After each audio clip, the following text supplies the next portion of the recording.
An altercation over a cough led to a shooting at a Sheetz in Johnstown. Police say Guillermo Alvarez and William Sorrow got into an argument when Alvarez coughed but didn't cover his mouth. Police say Sorrow then got in his car and tried to hit Alvarez, who pulled out a gun and fired 3 shots at the car's front tire.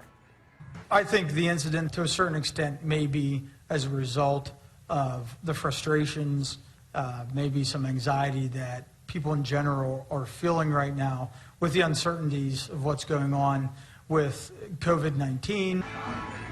Both men were arrested and are facing charges tonight.